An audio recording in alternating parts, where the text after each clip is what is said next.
Vamos abrir nossas Bíblias, ou nossa Bíblia, no livro de Gênesis, capítulo de número 12. Obrigado, irmão. Tá bom. Interessante. Até uns 10 anos atrás, eles entregavam aqui em cima água mineral, com gás. Mas na medida que o tempo vai passando, a mãe da minha falou assim, ó, não está gelada, ainda está misturada. Está misturada. Muito bem. Obrigado, irmã Diaconisa. Livro de Gênesis, capítulo de número 12. Falei isso, já sei que o diácono, o presidente, já vai começar, já está pensando, a cabeça dele já começou a trabalhar, já borbulhar sobre o próximo mês. Mas o próximo mês eu estarei de férias. Entro de férias agora, dia 19, né? Gênesis 12, capítulo 12, versículo do 1º até o 9. Eu estarei lendo o primeiro versículo, e vocês estarão lendo o versículo seguinte. Vamos assim, juntos, do 1º até o 9, ok? Está aí nos slides. Ora, o Senhor disse a Abrão, sai-te da tua terra, da tua parentela e da casa de teu pai, para a terra que eu te mostrarei.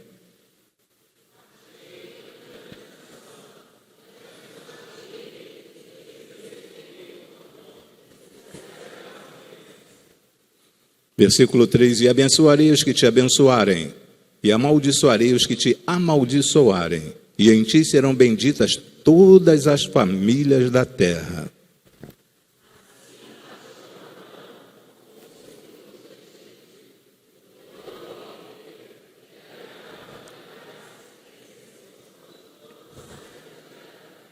E tomou Abraão a Sarai, sua mulher, e a Ló, filho de seu irmão, e a todos os bens que haviam adquirido, e as almas que lhes acrescentaram em Harã, e saíram para irem à terra de Canaã, e chegaram à terra de Canaã.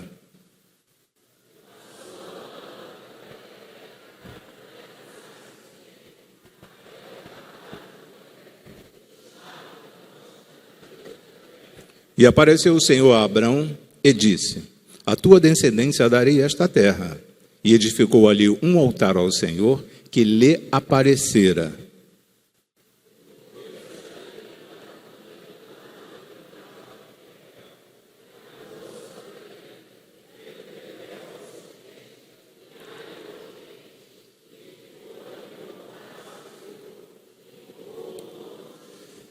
Depois caminhou Abrão dali, seguindo ainda para o sul, para o lado do sul.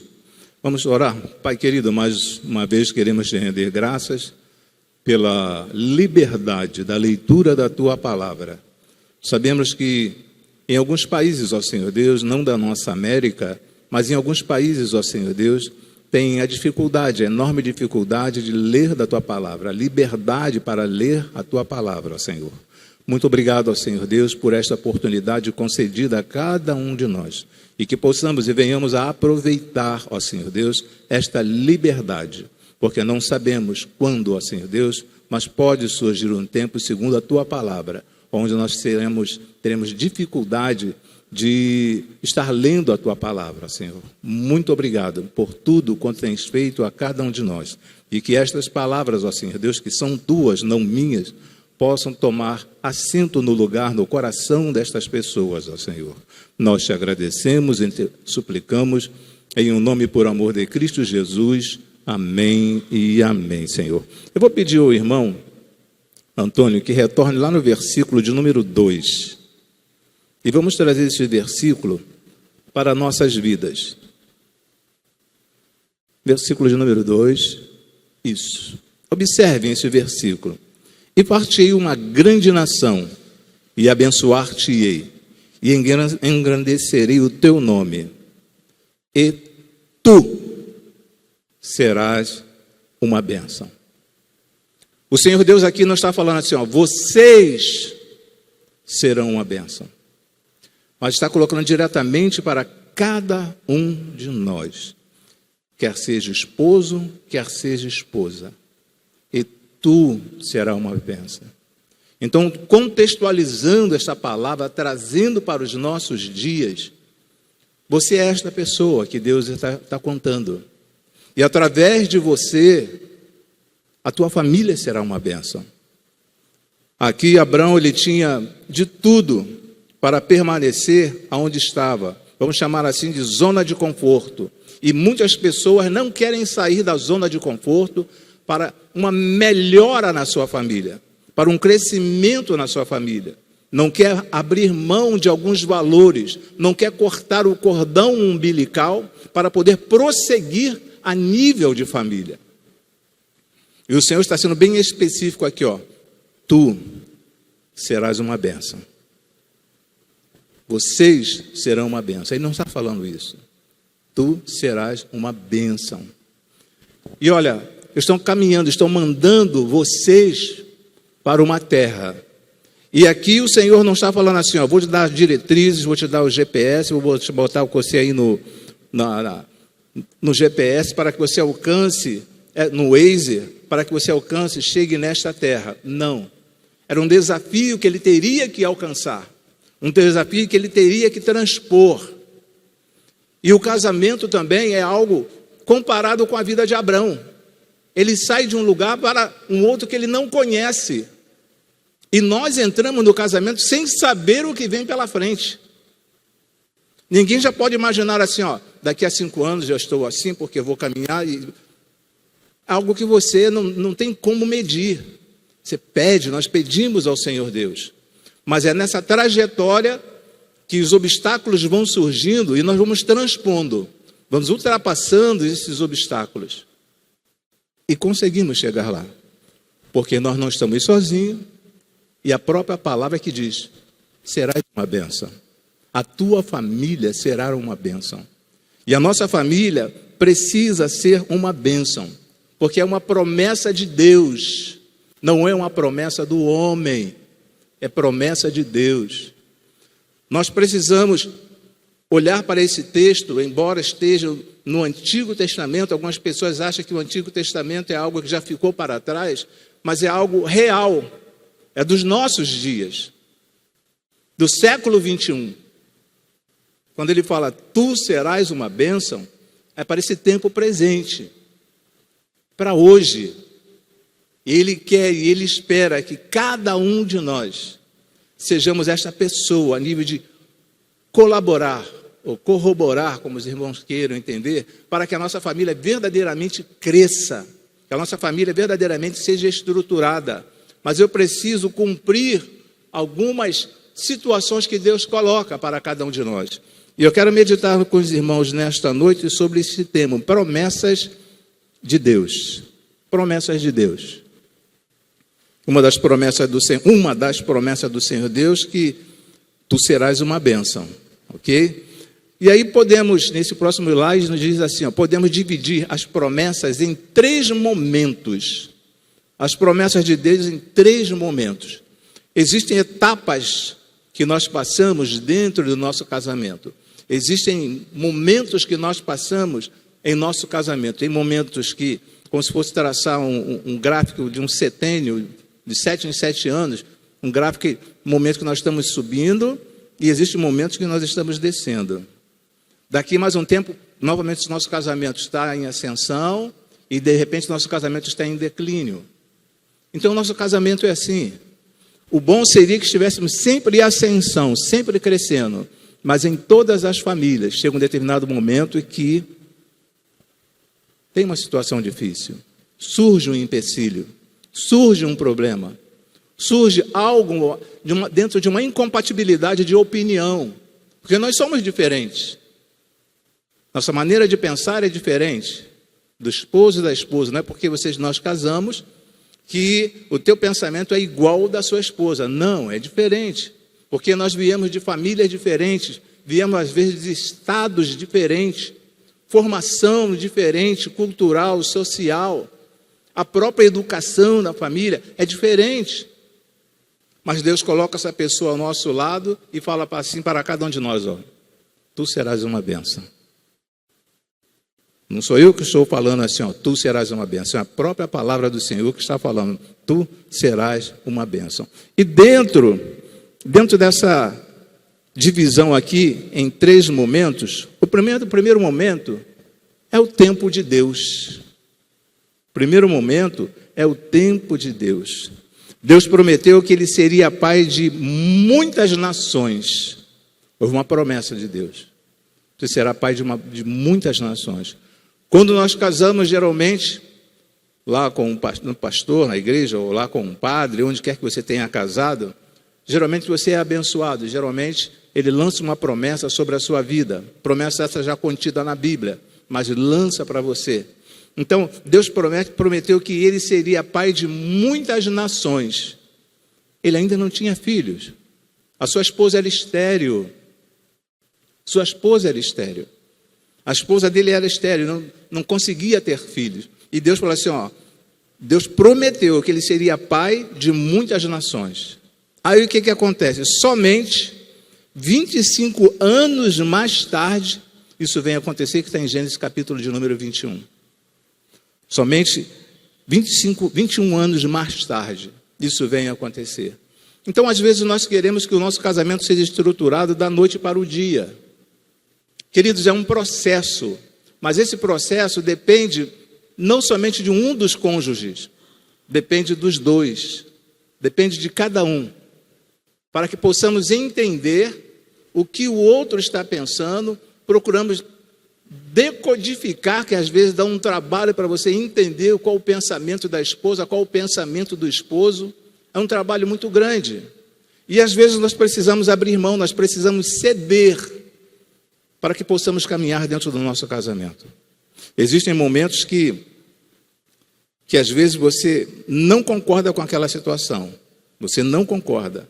Mas eu tenho que deixar o meu ego de lado e olhar para o meu casamento. Quando eu olho somente para o meu eu e não tenho a visão para o meu casamento, não adianta, porque não vai fluir. Em determinado momento pode trincar essa taça de cristal. Eu preciso estar assim, convicto de que Deus tem uma bênção para a minha família. Se Ele prometeu, Ele irá cumprir. Abraão viu cumpridos os estágios iniciais daquilo que Deus dissera. Passou por diversos momentos. Primeiro momento, sai da tua parentela. Segundo momento, a esposa dele não poderia ter filhos. E 21 anos após, é que foi se cumprir aquilo que ele estava esperando, que o Senhor tanto havia prometido a ele. Devemos estar dispostos a aceitar o calendário de Deus. O que é aceitar o calendário de Deus? Eu preciso entender que não é no meu tempo. Não, mas eu quero para amanhã. Não, eu quero para hoje. É o calendário de Deus. Nós vamos fazendo a nossa parte. Mas o realizar é do Senhor Deus. É na vontade dele. O nosso tempo, o nosso relógio não bate com o relógio de Deus. O nosso relógio não bate com o relógio de Deus. Tem promessa para nossas vidas? Sim, tem promessas para nossas vidas. Essas promessas se cumprirão? Sim, porque são promessas dele, mas não no nosso tempo. É no tempo dele. E aí eu tenho que esperar. O que me resta é esperar, estar disposto a aceitar este calendário, a aceitar esse tempo de Deus. Pastor, já estou casado há 15 anos. Pastor, já estou casado há 20 anos. E continua difícil a situação lá em casa. Espere.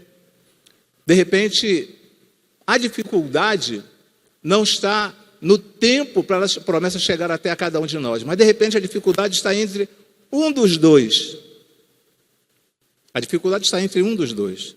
As coisas não estão funcionando bem. E só começa a funcionar bem a partir do momento que eu entendo o que Deus tem para a minha vida e eu começo a entender a pessoa que está ao meu lado, e essa pessoa que está ao meu lado começa a me entender também, e termos um foco, um alvo, um objetivo a ser alcançado, que é o valor da família. Algo que ninguém pode comprar, porque foi a primeira instituição criada pelo Senhor nosso Deus. Ele poderia ter criado muitas outras instituições, mas A primeira, criou, mas a primeira foi o casamento. E a tua família é abençoada. Mas essa bênção você só poderá desfrutar a partir do momento em que eu estiver em sintonia com a vontade de Deus sobre a minha vida, sobre o nosso casamento. Preciso estar bem com a minha esposa precisa estar bem comigo. Por ser casado, eu sei perfeitamente o que eu estou falando. Há 44 anos casados, eu sei perfeitamente o que eu estou falando. Quantas coisas você precisa abrir mão. Às vezes o nosso estômago parece um brejo, de tanto sapo que nós engolimos. Tanto sapo que engole. Às vezes o estômago parece um brejo. Mas o Senhor, com o tempo, vai fazendo essa mudança dentro de cada um de nós. E aí nós vamos chegando a um acordo. E o nosso casamento vai melhorando. E na medida que nosso casamento vai melhorando, os nossos filhos estão observando. Eles estão observando. Dentro desse próximo slide, a chave é sermos obedientes a Ele. A Ele quem? Obediente a Deus. Essa é a chave. Sermos obedientes ao Senhor Deus. Na parte da manhã eu falei algumas situações aqui a nível de casal. A nível da criação da mulher. De onde a mulher saiu. De que parte do homem que a mulher saiu. Então, para que possa funcionar, a chave é sermos obedientes a Ele. Eu não posso fazer aquilo que não está na palavra. Eu não posso querer, na qualidade de esposo, colocar minha esposa como capacho, colocar meus pés em cima da minha esposa e pisar na minha esposa. Eu não posso também, na qualidade de esposa, querer mandar ser a chefa da casa. Expressão chata, né? Estranha, chefa, né? Mas é a chefa da casa. Eu preciso saber, eu tenho que me colocar. O casal tem que se colocar para ver qual é a minha parte, o que cabe a mim e o que cabe a ela. Eu preciso disso. Então a chave é sermos obedientes a Ele, porque tudo quanto nós precisamos está aqui na Bíblia, irmãos.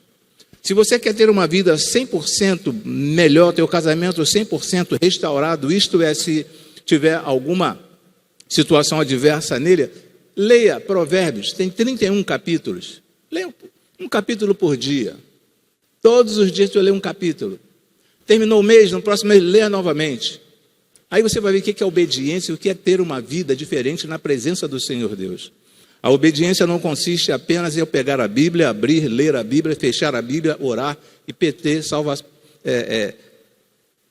fechar a Bíblia e acabou. E acabou. Não consiste nisso. É termos uma intimidade com Deus. Uma grande intimidade com Deus. A chave é sermos obedientes a Ele. Então, nessa primeira parte que nós observamos aqui, o tempo é de Deus. O tempo é de Deus. Eu fico observando daqui, sem mencionar nomes, quanto tempo uma irmã orou para que o esposo estivesse aqui na igreja? Quanto tempo demorou? E hoje, o esposo está na igreja. Está conosco todos os domingos. Quanto tempo? Mas essa irmã já vinha orando, olha, desde o tempo que nós tínhamos ginástica aqui embaixo. Há muito tempo, há muitos anos. Poderia dizer década, uma década ou mais de uma década. A irmã já estava orando. E hoje em dia o esposo está aqui. Então é o tempo de Deus e a chave é sermos obedientes a Ele. E eu creio que essa irmã nunca abriu mão de orar pelo esposo. Nunca abriu mão de orar pelo filho também. Nunca, nunca. Confiança, obediência a Ele. A segunda situação para sermos bem-sucedidos no casamento é confiança. Eu tenho que confiar neste Deus maravilhoso. Preciso confiar neste Deus. Se Ele fala para cada um de nós que nós seremos uma bênção, eu tenho que confiar que Ele é capaz de colocar, de proporcionar esta bênção sobre nossas vidas. Independentemente da situação que você esteja vivendo nesse momento. Mas Deus é capaz de mudar a história da tua vida, virar a página desse livro. Deus é capaz disso. Mas eu preciso ter confiança neste Deus. E aí, nesse próximo slide, nos diz, ao levar-nos a confiar nele, Deus muitas vezes retira as muletas nas quais nos apoiamos. Ao confiarmos nele, porque quando fala sobre muletas aqui, nós começamos a entender que pode ser coisas ou pessoas. Eu me escoro nisso aqui para poder manter o meu casamento. Eu vou ouvir determinadas pessoas para poder manter meu casamento. São muletas. E eu preciso me livrar destas muletas. Eu preciso me libertar dessas muletas, às vezes até emocional. Eu preciso. Não sei se os irmãos já observaram, quando algumas pessoas chegam perto de cada um de nós e dizem o seguinte: não, porque isso é hereditário. Isso aí é hereditário. Isso aí, o casamento da minha bisavó, ela teve um problema com meu bisavô. Meu pai, minha avó, teve um problema com meu avô. Meu pai teve um problema com a minha mãe. E eu estou passando por esse problema porque, dentro desse genograma, dentro dessa situação toda, é hereditário. Não tem como fugir, não tem como escapar. Queridos, esqueça o genograma, esqueça essa cadeia que vem, esqueça essa linhagem no qual você veio. Se Deus está prometendo a você, você é capaz de viver este momento, você é capaz de transpor esses obstáculos que às vezes surgem diante de cada um de nós. Ao levarmos a confiar nele, Deus muitas vezes retira as muletas nas quais nos apoiamos. E essas muletas, às vezes, quando elas saem, nosso casamento desmorona.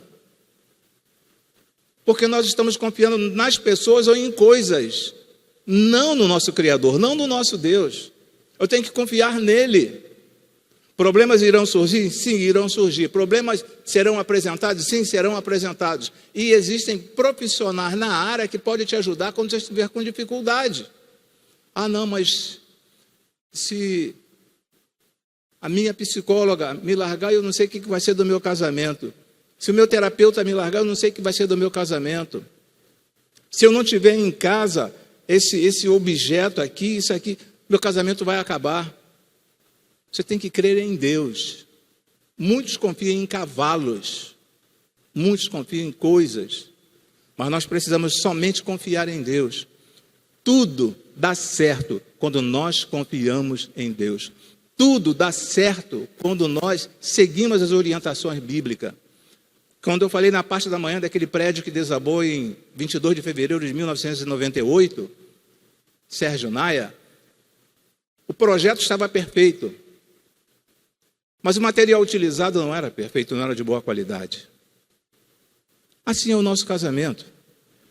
Assim é o nosso casamento. O projeto de Deus é perfeito, mas depende de cada um de nós. Como que eu estou visualizando o meu casamento?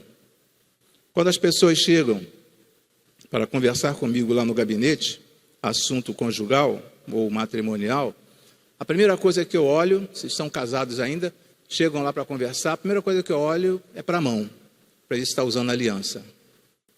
Se está usando aliança, eu já dou parabéns. Parabéns. Porque você está demonstrando que não abriu mão do seu casamento. Você está usando aliança. Dou parabéns. Às vezes o negócio está feio, o negócio está aqui, olha, já estou arrumando minha roupa, já vou embora, não adianta, não permaneço mais em casa. Mas a primeira coisa que eu olho é a aliança. Se está de aliança, nenhuma crítica a quem está sem aliança nesta noite aí, tá bom? Mas estou falando em crise conjugal, em crise conjugal. Primeira coisa que eu faço é olhar se está com aliança. Aí quando eu olho, falo assim, ó, você tem um alvo, você tem um objetivo, você não abriu mão do teu casamento. O que resta, o que precisa aí é nós ajustarmos algumas arestas. Precisamos, aí começa o trabalho, né? O trabalho individual, com ele, com ela e com ele. Nas Escrituras, nós lemos que Deus reduziu os recursos de Gideão de 32 mil homens para somente 300 homens, confiando em Deus. Às vezes nós confiamos tanto em nós mesmos que falamos assim, não, meu casamento está bom porque eu ganho assim, um dinheiro tranquilo que dá para suprir todas as necessidades da minha família. Aí parece que quando está o dinheiro, está tudo bem. Mas tira o dinheiro. Tira o dinheiro. A situação começa a ficar difícil. Começa a ficar difícil. Se diminuir o dinheiro, a situação começa a ficar difícil. Mas nessa situação aqui de Gideão, lá em Juízes 17, melhor dizendo, Juízes 7, que fala sobre Jerubaal, né, que é Gideão, fala que Deus fala para ele assim, ó, você tem 32 mil homens aí. Depois toda a honra vai ser para você. Então, tire os medrosos. Mande os medrosos de volta. Manda que façam com que os medrosos saiam. Façam com que os medrosos se retirem. Aí só naquela situação, 22 mil ficaram para trás. Só 22 mil ficaram para trás. 10 prosseguiram. E Deus ainda falou assim, ainda tem muitos. Porque a honra não tem que ser tua. A honra não é tua. Por quê? Gideão ele estava em guerra com os midianitas. E conforme foi mencionado aqui na frente, existe uma constante guerra na nossa vida espiritual e na nossa vida matrimonial. Porque o inimigo ele não vai se preocupar tanto com as pessoas que estão lá fora. Porque essas pessoas já estão aqui, ó, momentaneamente, ou por enquanto estão nas mãos dele. Ele vai se preocupar com cada um de nós, porque somos servos do Senhor. Ele vai fazer de tudo para nos derrubar, individualmente, como servo ou serva. E também ele quer entrar no nosso casamento e desfazer aquilo que o Senhor construiu. É a intenção dele. Destruir todas as coisas boas que Deus colocou nessa face da terra. Essa é a intenção dele. E o nosso casamento não está imune aos ataques. Mas nós precisamos ser corajosos. Fazer parte desses 300 homens que conseguiram vencer os midianitas. Porque Deus estava com eles. Eles não estavam sozinhos. E nós não estamos sozinhos, porque nós temos um Deus que cuida de cada um de nós, um Deus que cuida das nossas famílias. Deus faz parte da nossa família. É como sempre nós falamos que é um cordão de 3 dobras. Quando se fala um cordão de 3 dobras, porque Deus se faz presente. Se eu fosse perguntar aqui quantos irmãos, quantas pessoas já passaram por dificuldades, olha, eu creio que pelo menos uns 40% dos irmãos que estão aqui estariam erguendo um dos braços, falando assim, eu já passei por dificuldade. Todos nós já passamos por dificuldade. Daqui, da frente, até o último banco, lá na última cadeira. Todos nós, não, você não é casado, você é solteiro. Mas, lá no último banco, todos nós já passamos por algum momento difícil na nossa vida. Quer tenha 1 ano de vida conjugal, quer tenha 5 anos, quer tenha 10 anos, 20, 30, 40, 50 anos, já passamos por dificuldades. Para que pudesse provar que não era pela força, mas pelo Senhor, que a batalha era ganha. Por isso que somente 300 prosseguiram com Gideão para a batalha e venceram. De repente, o problema, muitas pessoas se levantam contra o teu casamento. Mas vocês é que tem que unir as forças, contando com a ajuda do nosso Deus, para vencer essa potestade que vem contra nós. Quantas pessoas se levantam contra o nosso casamento? Quantas pessoas no trabalho falam, larga essa mulher, larga esse homem, você tem condições de viver sozinha, você tem condições de viver sozinho, mas uma coisa é certa, eu preciso confiar neste Deus. Seja o que for que Deus estiver fazendo, conceda-lhe liberdade para agir. Às vezes, nós queremos tomar o lugar de Deus. Queremos ocupar o trono de Deus e Deus vir para dentro da nossa casa, mas cada um de nós fora desta casa. Então, observe que seja o que for que Deus estiver fazendo, conceda-lhe liberdade para agir. Deus, Ele quer agir, Ele quer trabalhar no nosso casamento. Eu não sei quantos já tiveram a oportunidade de ver o maquinário de um relógio. Aquelas engrenagens vão lentamente, lentamente. E funciona de uma forma fantástica, fantástica. E Deus age assim no nosso casamento, lentamente. Ele vai agindo de uma forma que às vezes nós não entendemos. Senhor, eu sou teu servo, por que eu estou passando por isto? Calma, aquieta teu coração, que Deus está agindo. Seja o que for que Deus estiver fazendo, conceda-lhe liberdade para agir. Deixe Deus agir no seu casamento, deixe Deus agir na sua família. Não queira chegar, não, porque eu não aceito, eu não quero. Não funciona deste jeito, não funciona desta forma.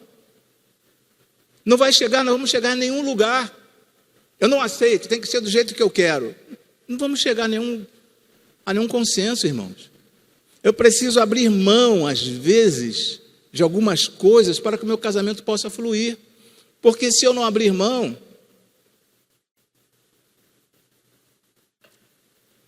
o meu casamento vai descer de ladeira abaixo igual um caminhão sem freio. Eu tenho que abrir mão. Às vezes eu não quero abrir mão dos meus filhos em prol do meu esposo. Não estou falando para você abandonar os teus filhos. Mas agora, a partir do momento que você casou, é uma família. É uma família, é uma nova família que foi formada. O cordão umbilical tem que ser cortado. Eu não posso ficar preso a pai, ficar preso a mãe. Sim, nós amamos nossos pais. Pegamos muitas informações, experiência com eles também. Pegamos muitas informações. Mas os problemas têm que ser solucionados entre o casal. É entre o casal. Nada de interferência. Quando as pessoas procuram intervir no nosso casamento, não dá certo. Não dá certo. Observe que muitas das vezes, em um jogo de futebol, algumas pessoas ficam lá gritando das cadeiras, ficam gritando, chamando o técnico de burro. Burro! Burro! Burro! Aí daqui a pouco, um jogador do time faz um gol, todo mundo aplaude. Aplaude. Então nós não podemos dar ouvido às pessoas que estão de fora. E o técnico, às vezes, coitado, ele fica ali fazendo ouvido de mercenário.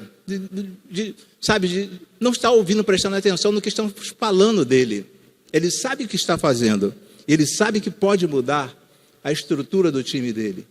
Se ele for ficar ouvindo, coloco quem? Quem que eu vou colocar? Não vai funcionar. Não vai funcionar.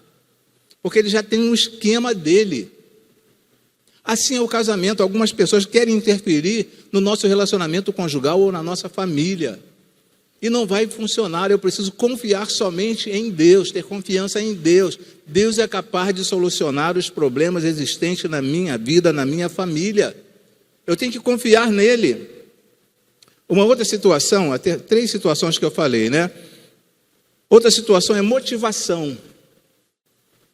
O que nós podemos ver a nível de motivação? Às vezes, quando tratamos de assuntos de família, nossos casamentos não estão dentro do modelo que Deus gostaria que estivesse. Motivação. Qual a motivação que você tem em relação à tua família? Qual a motivação que você tem em relação ao seu casamento? Eu estou motivado. Nós vamos lutar, nós vamos vencer. Quantos aqui já não passaram por problema que de repente o marido fala assim, não vai dar não. E a esposa assim, vai sim, vai dar certo. Eu estou do teu lado. Vai dar certo, porque eu estou do teu lado. Então, às vezes, quando tratamos de assunto família, nossos casamentos não estão dentro do modelo que Deus gostaria que estivesse.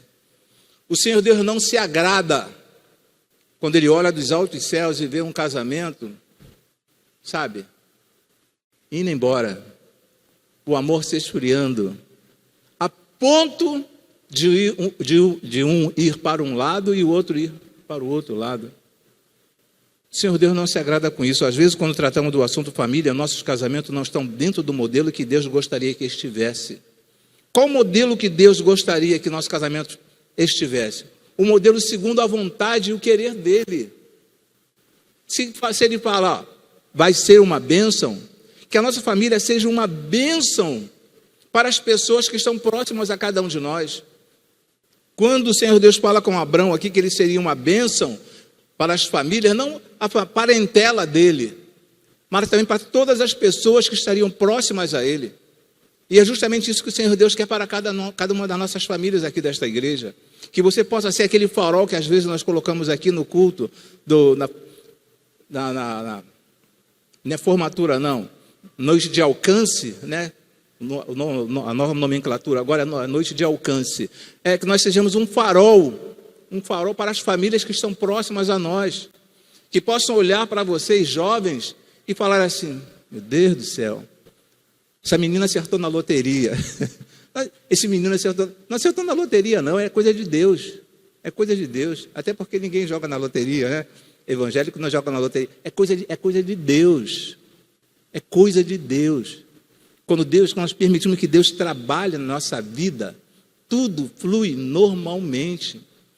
E vocês, jovens casados, Deus está querendo que vocês sejam este farol para poder estar mostrando a quem está próximo: aqui tem rochedo, não chega a sua embarcação por aqui, porque aqui tem pedra, aqui a embarcação pode colidir aqui com uma dessas pedras. Então, Deus espera. Nós já estamos assim, bem avançados, mas essa futura geração, recém-casados, ou aqueles que estão por casar, por contrair matrimônio, vocês terão que dar continuidade nesta obra do Senhor Deus. Precisarão dar continuidade para que outras famílias sejam igual à de vocês. Vocês darão continuidade. Nós partiremos daqui a um tempo, embora eu não tenha pressa. Quem quiser a senha, eu estou passando a senha, mas vocês darão continuidade. Vocês é que vão dar continuidade. Às vezes, quando tratamos do assunto família, nossos casamentos não estão dentro do modelo que Deus gostaria que tivesse.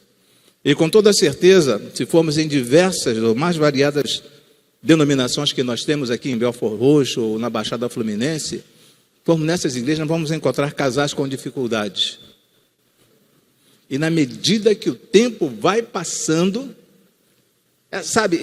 aquele sentimento deveria aumentar cada vez mais, porque sendo uma só carne, e entranhando cada vez mais, mas parece que não está funcionando assim, irmãos. A motivação parece que é outra. Eu estou motivado por outra coisa. Entrando na parte conclusiva, permita que o Senhor remova qualquer área do seu casamento que esteja trazendo um desconforto para vocês. Olha só. Permita que o Senhor remova qualquer área do seu casamento que esteja trazendo desconforto para vocês. Qual o desconforto que está trazendo na sua vida ou no seu casamento? Então deixe Deus trabalhar nesta área. Não aceite a opinião de outras pessoas que às vezes querem tirar proveito, tirar vantagem dentro do seu casamento. Mas permita que o Senhor remova qualquer área de dentro do seu casamento que esteja trazendo um desconforto para vocês. Somente cada um de nós sabemos o desconforto que existe dentro de nós. E Jesus realizou um milagre, o seu primeiro milagre dentro de um casamento. E esse mesmo Jesus continua ainda hoje querendo realizar milagres dentro do nosso casamento. Eu não posso. Às vezes alguns adolescentes ou jovens podem estar pensando assim: poxa, não tem nada a ver essa mensagem comigo. Tem a ver sim, porque um dia você vai casar. Um dia você irá casar. Então permita que o Senhor remova qualquer área do seu casamento que esteja trazendo um desconforto para você ou para vocês. Deixe que Deus trabalhe nessa área. Não, eu vou resolver essa questão sozinho. Não, eu vou resolver essa questão sozinha. Deixe que Deus trabalhe nessa área. Peça orientação do Senhor. Também não é assim, jogar para o alto. Senhor, problema, segura aí, Senhor. Segura aí, Senhor. Não é assim, também não é assim. Mas é você em consonância com o Senhor Deus, sabendo o que está acontecendo no teu casamento, esse desconforto, pedir: Senhor, eu não casei para isso. O objetivo do meu casamento não foi chegar a este ponto. Porque ninguém casa falando assim: eu vou casar, mas sabe que eu te odeio. Eu te odeio, mas vou casar contigo. Ninguém faz isso. Ninguém faz isso. Às vezes pode até enganar, casar por interesse, mas chegar assim em público e falar, ó, sabe que eu te odeio, mas eu vou casar contigo. Ninguém faz isso. Quando nós contraímos um matrimônio é porque gostamos daquela pessoa. E quando nós gostamos daquela pessoa, nós fazemos de tudo para vivermos bem. Para vivermos bem. A irmã falou aqui no princípio, se a família vai bem, a igreja irá bem. Família saudável, igreja saudável e sociedade saudável. Porque a sociedade está de olho no nosso casamento. Está de olho no nosso casamento. Família saudável, igreja saudável, sociedade saudável. Se aqui de dentro já não começa bem a situação, ou melhor, na casa de cada um não começa bem a situação, não está bem, como que aqui dentro da igreja vai estar bem? Vou empurrando o casamento com a barriga. Agora já tenho 20 anos de casado, vou empurrando o casamento. Nada de empurrar casamento com barriga, irmãos. Nada de empurrar casamento com barriga. É buscarmos melhoras. Eu ouvi certa feita, já mencionado aqui, num curso de Casados para Sempre. Fui lá para o lado de Caioaba, numa casa, não na igreja, numa casa, que a irmã falou assim, ó, a irmã falou, eu empurro meu casamento há 33 anos com a barriga. 33 anos empurrando o casamento com a barriga. Mas a irmã está tranquila, sabe? Era empurrando o casamento com a barriga, tendo que, segundo ela, aturando o marido. Aturando o marido. É isso que Deus quer? Que você ature alguém? Não. Chega a um acordo. E quando terminou o curso, nossa, tinha que ver ainda são vivos até hoje, são vivos. Encontrei com eles há algum tempo atrás. Estão vivos, estão bem. Aquela mulher lutou, aquele homem também persistiu, mas o casamento deles... Já pensou, você tem um casamento durante 33 anos passando por dificuldades? Não é isso que você quer e tampouco Deus também não quer que isso ocorra dentro da sua vida.